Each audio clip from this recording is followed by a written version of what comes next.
Have you ever felt a profound loneliness, a sense that you are navigating this world waiting for a sign? Have you ever met someone so unexpectedly, so out of the blue, that it sent a shockwave through your entire being? It didn't make logical sense, but in your soul, it felt inevitable, as if the universe itself conspired to place that person directly in your path. This feeling, this question of destiny, is a spiritual ache that many of us carry in silence. But what if I told you it's not random? What if it's a message you were meant to receive? The legendary psychologist Carl Jung uncovered a powerful secret, a hidden language the universe uses to guide us, especially in love. He called it synchronicity, the belief that there are no meaningless coincidences. That person you can't stop thinking about, that encounter that changed everything, that wasn't just chance. It was the universe sending you a direct signal, a thread from an invisible tapestry connecting your destiny to another's. If you've ever felt this, I want you to do something right now. Tell me in the comments, have you ever experienced a connection that felt destined?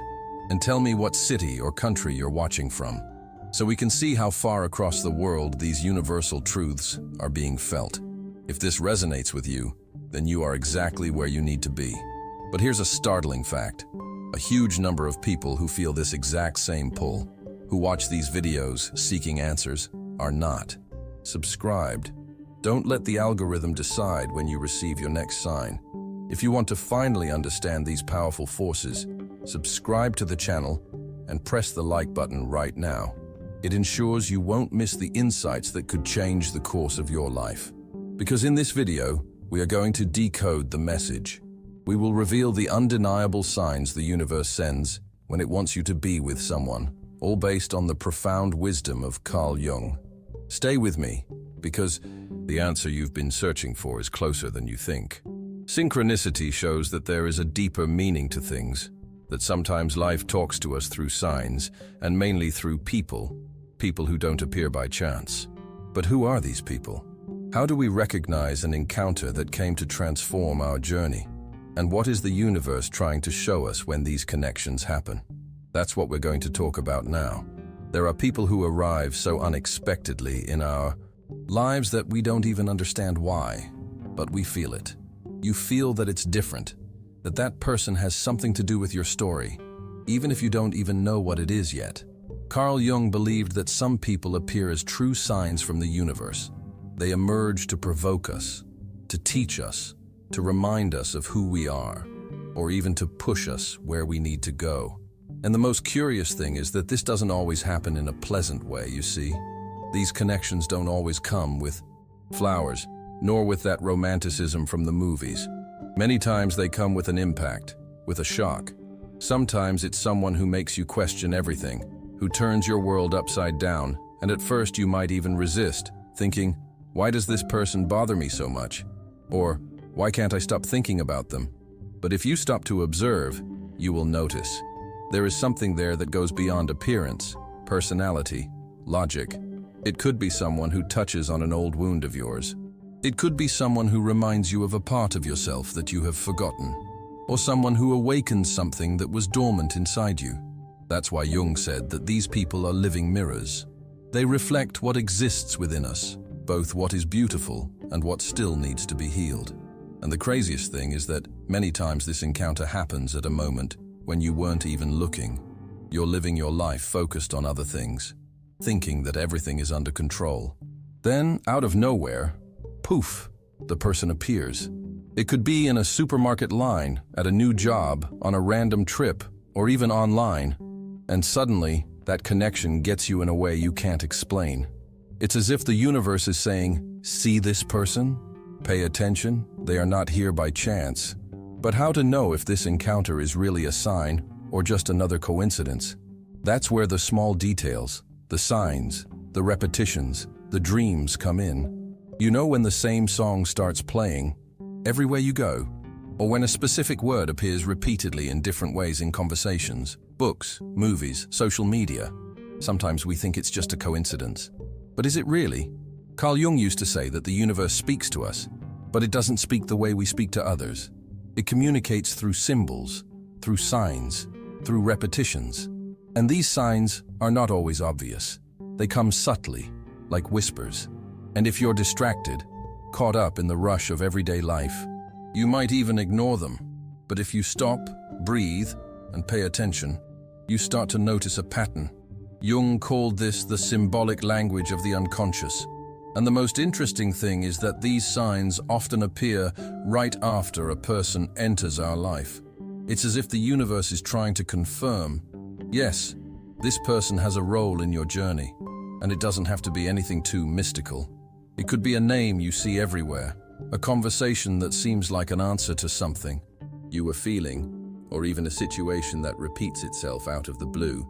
Sometimes, the sign is in a detail that only you can perceive. Because this language is intimate, it is unique. It is as if the universe speaks a language made just for you. And then when you start to open up to it, everything changes. You start to see that there is more going on than your eyes can see. And what's more, you start to feel that there is a greater purpose behind certain encounters, because these connections don't appear just to fill a void or bring companionship. They have a deeper function, to awaken us. But there is another channel through which the universe speaks to us. And this channel is even more mysterious, more symbolic, more intimate. I'm talking about dreams. Who has never woken up with that strange feeling after dreaming about someone? Sometimes it's someone from the past, other times it's someone you just met, or even someone who is not part of your life, but the dream leaves a mark. Carl Jung believed that dreams are much more than random images created by the brain.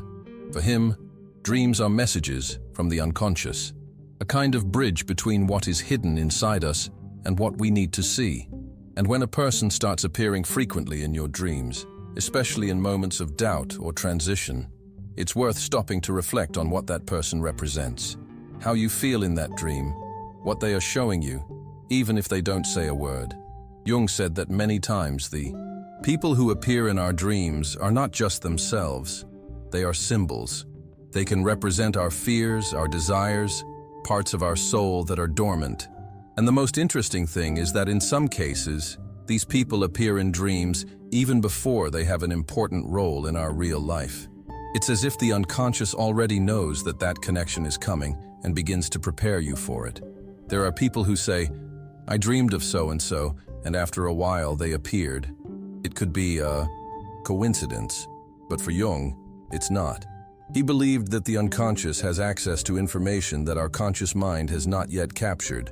So when you dream about someone, and that dream impacts you, moves you, leaves you with that feeling of, there's something there, listen to it. It's not about trying to decipher everything rationally. It's about feeling, observing, opening up, and of course, writing it down. Yes, writing down your dreams. They are like loose pieces of a puzzle that the universe puts together little by little. Now, what about when this person who appeared in your dreams also provokes that strange feeling when you're awake, like a déjà vu, a deep familiarity, as if you already knew that soul from somewhere else? There are encounters that we cannot explain with any logic. You look at the person, exchange half a dozen words, and that's it. It seems like you've known each other for years. It's a feeling that you can't really force or fabricate. Either it appears or it doesn't. Jung believed that at certain moments what is happening is not a simple encounter between two people. It is a reunion of souls. And no, this is not soap opera talk, nor a ready-made phrase from social media. When we talk about the soul here, we are talking about something deep, that essence that goes beyond the name, the profession, the appearance. It's as if, on an invisible level, you have already experienced something with that person. And maybe you have. Jung believed that the collective unconscious, this part of the mind that we all share, carries ancient records, things that cross time, that come from past generations, from previous lives, from experiences that left deep marks. And when you meet someone who awakens this ancient memory, the body feels it, the soul recognizes it. It can come as a feeling of peace, of belonging, or even as an inexplicable fear. Sometimes you feel like getting closer, sometimes you feel like running away, because these connections affect us in a different way. It's not about affinity of hobbies, It's about energetic affinity. And there's more. Time seems to work differently in these encounters. Sometimes, a 2-hour conversation seems more significant than a 10-year friendship. It's as if every word exchanged carries a weight, a surrender, an intimacy that didn't need to be built. It was already there. Jung called this the process of individuation. When we begin to realize that some people enter our lives not to complete us, but to help us discover who we really are. But be careful. These connections, as beautiful as they may be, are not always light. And that's where the challenge lies. Because many times the true purpose of this reunion is not to give you comfort. It is to take you out of your comfort zone. It's to show you things that you might not want to see, but you need to. When we hear about soulmates or soul connections, it's normal to imagine something light, beautiful, magical. But it's not always like that. Sometimes the soul that connects with yours doesn't come to give you affection. It comes to shake you up. Carl Jung had a very strong phrase about this. Important encounters are planned by the souls long before the bodies see each other. And you know what he meant by that? That some people enter our lives to activate something within us, and that something is not always pleasant to look at. Sometimes it's an old pain, an insecurity that you hide, a part of you that has been ignored for years, and this person appears as a cruel mirror, reflecting everything you didn't want to face. They take you out of your comfort zone. They show you what has not yet been healed. They poke at your wounds, not out of malice, but because that is their role in your story. And this can be confusing, because at the same time you feel a deep connection, you also feel pain, confusion, resistance. You ask yourself, how can I feel something so strong for someone who unbalances me so much? But the answer may lie right there. This person came to wake you up, to show you that you are ready to see what you didn't see before. And that's why these connections affect us so much. They don't feed the ego, they confront the ego. And then comes a very important point that Jung always reinforced. The shadow. The shadow is everything that we repress, hide, pretend we don't feel. And these special people, these mirror souls, tend to illuminate exactly that. We begin to see aspects of ourselves that were buried. We begin to see the fear of abandonment, pride, neediness, anger, fragility, and we can no longer pretend we don't see it. Therefore, this connection can be intense, but also tiring, deep, but uncomfortable. Jung said that it is at this point that we have two choices: run away or grow. And if we choose to grow, the next step is to understand that this pain is not a punishment. It is an invitation, a call to evolution. But how to transform this pain into self-knowledge?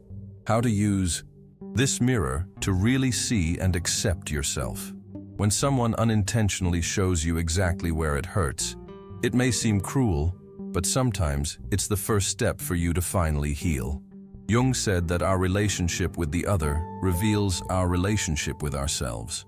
And that is exactly why certain people touch us so deeply, because they reflect parts of us that were forgotten, hidden, or simply unresolved. These connections, even when chaotic, have a gigantic value. They show what we still need to look at with more care, with more awareness. Let's take a very simple example. Imagine you meet someone who makes you feel insecure. You compare yourself. You feel small. Instead of blaming that person or running away from the situation, Jung would say, look inside. Where does this insecurity come from? What does it want to show you? And then the process begins. You begin to understand that that pain is not new. It has only been awakened now. And instead of seeing the other as the problem, you begin to see the other as a mirror that is helping you even without knowing it, to bring light to your shadow. And this is a powerful turning point. When you stop waiting for the other to change and start changing the way you see yourself. Jung called this process individuation, the path that each person travels to become who they really are. And you can't follow this path if you're not willing to look inside with courage. Deep connections, as difficult as they may be, push you exactly to this place, the place of self-knowledge, the place of real healing that comes from within. And look, when you start to heal, your way of relating also changes. You stop looking for someone to complete you and start connecting with those who truly accompany you without needing to fill any void. Because by then, you have already learned to be enough for yourself, to accept yourself, to welcome yourself. And then, the love that comes from outside is no longer a temporary relief. It becomes a mirror of the love you have already built within yourself. And so we arrive at the most difficult, yet most powerful truth of all. Not every soul connection is meant for a lifetime. Some are comets, destined to light up our entire world, to create a massive impact, and then disappear. We are left in the silence, asking how something so real could simply end. But here is the secret that will set you free. It didn't end. It transformed. According to Carl Jung, the universe never makes a mistake. The value of that connection was never about its duration, but its incredible power to transform you. That person's purpose was to awaken a part of you that had been sleeping for years, to push you to a new level of consciousness. Their departure, as painful as it feels, is their final gift to you, the chance to move forward, more whole and more aware, because their cosmic purpose has been fulfilled. The pain you feel now will transform into gratitude. Gratitude for the lesson, for the growth, for the feeling itself. Because the end is also a sign. It is the universe confirming that you have learned what you needed to learn, and you are now standing exactly where you are meant to be. You are ready for the next stage of your soul's evolution. Before you go, I have a question for you. Think about that person, that connection. In the comments below, write the one powerful word that describes what they taught you. Let's fill the comments with this collective wisdom. If this message has brought you clarity, press the like button to signal that you are ready for this new chapter. And if you haven't already, join the vast number of people who watch but haven't yet subscribed. This journey of decoding the universe's signs is far from over. Subscribe now, so you don't miss the next powerful revelation we share. Honor the encounter, embrace the wisdom, and step forward with confidence.